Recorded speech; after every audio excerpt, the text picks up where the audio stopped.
This overview is going to be on the CO2 powered 177 caliber blowback Uzi. There's two models here, one by KWC, the other one by Umarex. They're pretty much identical. The only differences in them is the basically the boxes and the labeling on the Uzi itself. This one here is by Umarex, and it has the warning label on the bolt. The caliber is on the frame on this side, and on the opposite side it has IWI Mini Uzi and I'm going to say a serial number.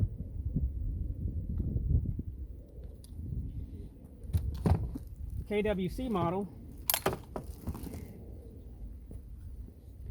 has the caliber on this side of the frame, and on this side there's nothing, and there's no warning label on the bolt. But other than that, they're pretty much identical.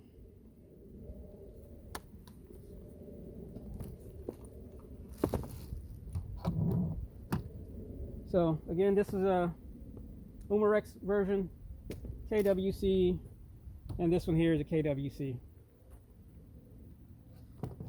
So to go over these weapons or CO2 guns, they are awesome. They have, just like a lot of other CO2 guns, they have their positives and they have the negatives. To go over some of the positives is it's pretty fairly realistic looking. It kind of feels solid built, has a nice folding stock, which is metal. It has a post front, which is adjustable for elevation. I painted this one white to make it easier to see. It has a peep in the rear, which has two different size apertures, which is adjustable for windage.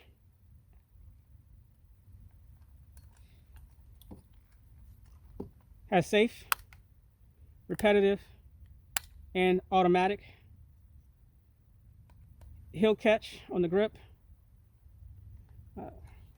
Comes with sling attachments, which is pretty cool. The barrel or outer barrel can be removed by turning this knurled knob. The charging handle on the top. There's a top cover release right here, which you can pull the top cover off. This one here, I mounted a optic to the top cover to make it easier to see, of course.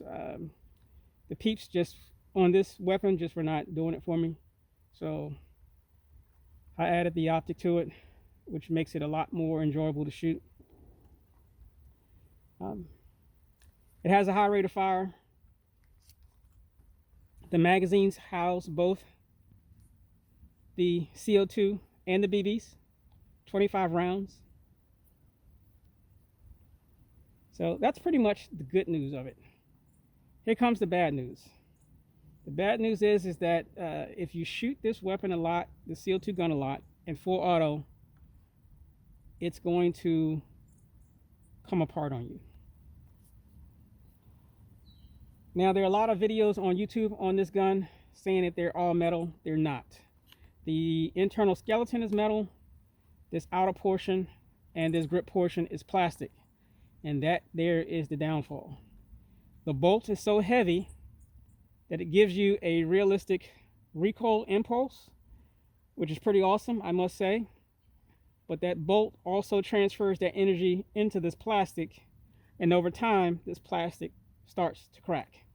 So there's a crack here, which I attempted to mend as best as I could. There's a crack here.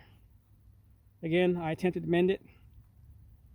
And this grip portion here, which can be removed by knocking out this pin this way. This is not the original grip portion that was on this gun. This grip portion The first one I had cracked here and cracked along here, which made the spring not have any tension and the gun not work. So I had to basically replace this lower grip portion and insert my internals back into it to get this gun to work again. Also, there was a part that broke inside of the bolt itself, which I had to repair. So this gun has been through a lot. It's been repaired 4 times now. If I was to remove this grip portion, the underside of this here, the plastic, is completely covered with JB Weld. That was me trying to reinforce it to keep it, this plastic frame, from cracking even more. So that's a downfall to it. I don't know if I haven't seen any videos of anyone mentioning that, but yeah, this gun will, if you shoot it full auto a lot, it will eat itself. It will kill itself. You can mend it depending on what you have and your skills, but it'll kill itself. Also, inside of this skeleton, there's a rail that comes along on this side here that will come loose, and that will cause this back portion here, the metal frame, to crack also. So if you do have one of these and you shoot it a lot, I would recommend disassembling it, taking out the screws that's holding this rail inside, putting some blue Loctite on them, putting them back in, letting it dry before you putting the plastic overmold back onto it. Because for some reason, this plastic, I found out the hard way, does not like blue Loctite. It weakens it. So ask me how I know. Anyway, enough of me rambling. Next up is the velocity test. Another thing I will mention before I get to the velocity test, the one thing I can say that is built like a tank are these magazines. These magazines, CO2 magazines, are probably the most durable magazines on the market. They have steel feed lips, and that's what makes them durable. The air outlet seal here, not only is it flat, but it's low profile. So that also helps prevent it from getting damaged. But I haven't, out of all the guns that I've shot and then all the BBs that I've shot through this gun here, magazines, no issue. The gun, that's another story. Anyway, next up is the velocity test. Oh, and these magazines hold 25 rounds.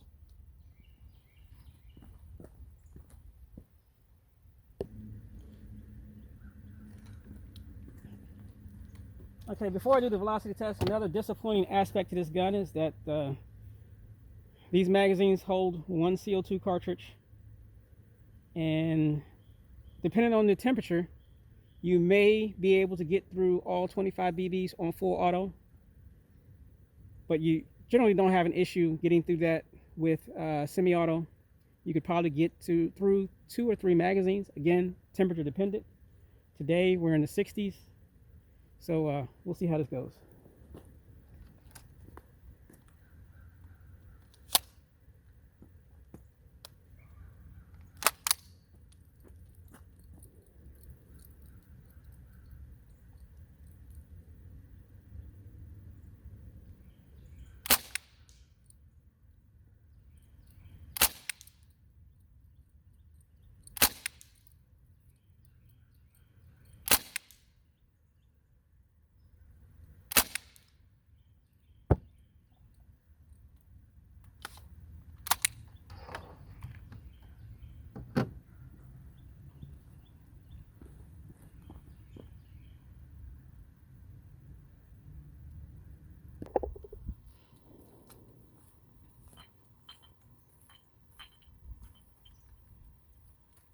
I've actually done a video on this same particular Uzi before in the past. So this time I'm going to do an accuracy test from the cone to the target is 11 yards, and I'm going to fire 10 shots at the head just so you can kind of see what this is capable of.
I got 1, 2, 3, 4, 5, 6, 7, 8, 9.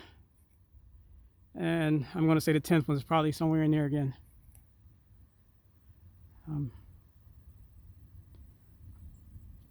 Not one of the best groups I've done with this gun. So you know what? I'm actually going to try it again. And I'm going to aim for this one here.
A little bit tighter.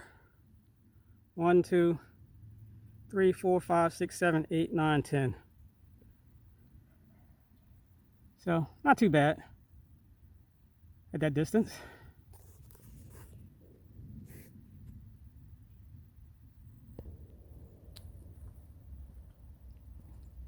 So I just had a thought, and I'm going to see if a few years of shooting this gun in full auto had an effect on its accuracy. So I'm going to pop the cover off of this one and put it on this new IWI or Umarex Uzi and do another 10-shot group with a new one to see if there's any difference.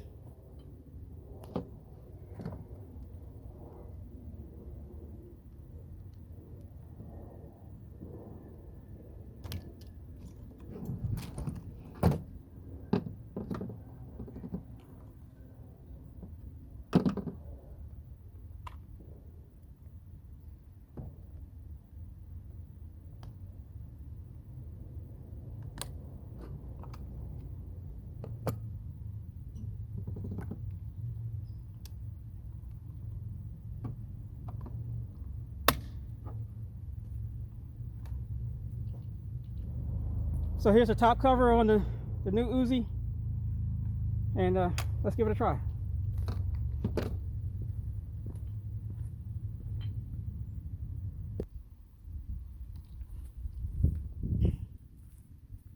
So there's been no adjustment in elevation or windage. I did no adjustment to the sight.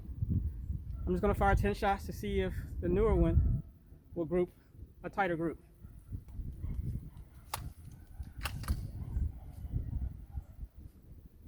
And I'm going to fire at the right circle on the same target.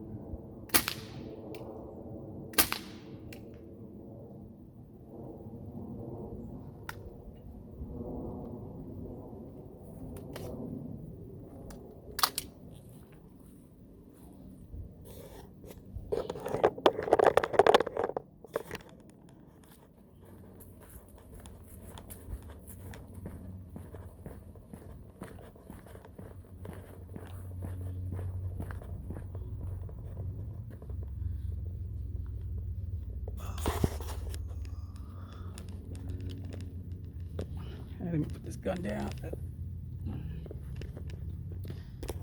So it looks like we have 1, 2, 3, 4, 5, 6, 7, 8, 9. I don't see the 10th one. So after years of full auto shooting, it looks like they're pretty much the same. Didn't change anything with the accuracy. And even just putting that top cover on a new gun, that's not bad at all where the hits are. So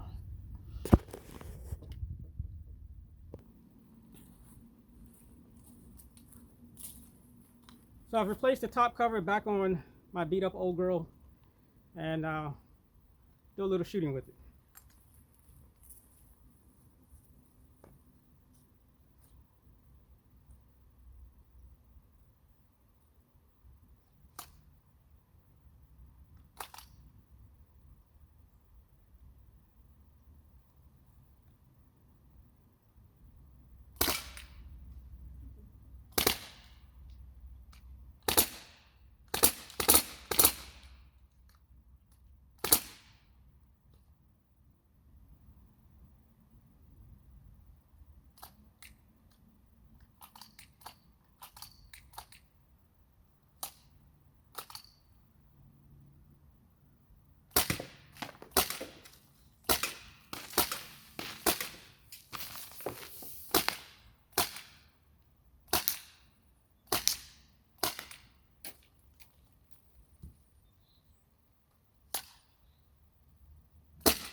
So I had a little hiccup there at the first onset of this. For whatever reason, in repetitive mode, it still wanted to fire full auto. But don't know what was going on with that. But she's working right now for the time being until she breaks again, and then I gotta fix her again. It's a challenge. I love it. Actually, I hate it. Sometimes you can't find the parts. But we make do. Anyway, that's the Uzi. Is it worth buying? Or if you already have one, yes, take care of it. Take it apart, learn it. That way if something happens, you can probably try and fix it. If you can't, a lot of times the airsoft version, you can buy the airsoft parts and use it for the BB gun, depending on what parts will break. But yeah, it's a fun little toy. It's just not built very well, unfortunately. That's it.